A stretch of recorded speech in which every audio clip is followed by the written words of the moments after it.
खाली छही बुक रही छो साटा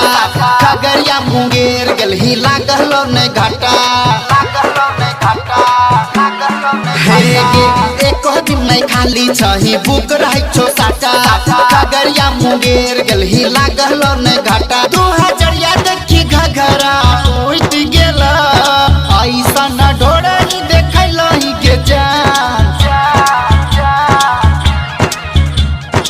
ऐसा न ढोड़नी देखल ही के जान पंडित जी के लोटकी छूट गेलै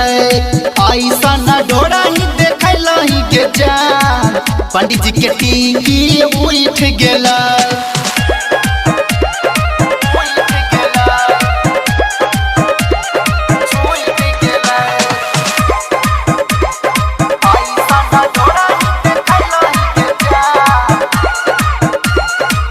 देखी के बढ़ल परेशानी छो गजबे के चढ़ल जवानी छो हाँ देखी के बढ़ल परेशानी छो गजबे के चढ़ल जवानी छो खगड़िया मनसी में तोरे नाम से हो छे हाला जयती माधेपुरा तोरा भेट तो गेला तोरा लूटे वाला अपने है लूट गेला ऐसा न ढोड़नी देखल ही के जान ऐसा न ढोड़नी देखल ही के जान लाला जी के लोटिया डूब गेलै ऐसा न ढोड़नी देखल ही के जान पंडित जी के टीकी उठ गेलै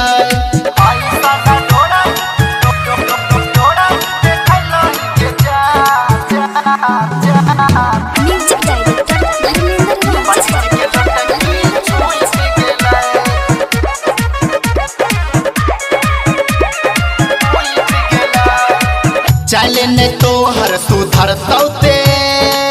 चोली पर गोली तोरा चलता के हाँ हाँ चले ने तोहर सुधर तौते चोली पर गोली तोरा चलता के छौरा सब आवारा छै गे हटल रहे दूरे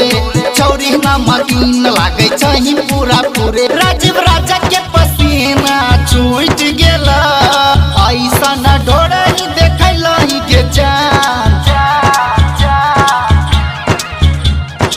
ऐसा न ढोड़नी देखल ही के जान पंडित जी के लोटकी छूट गेलै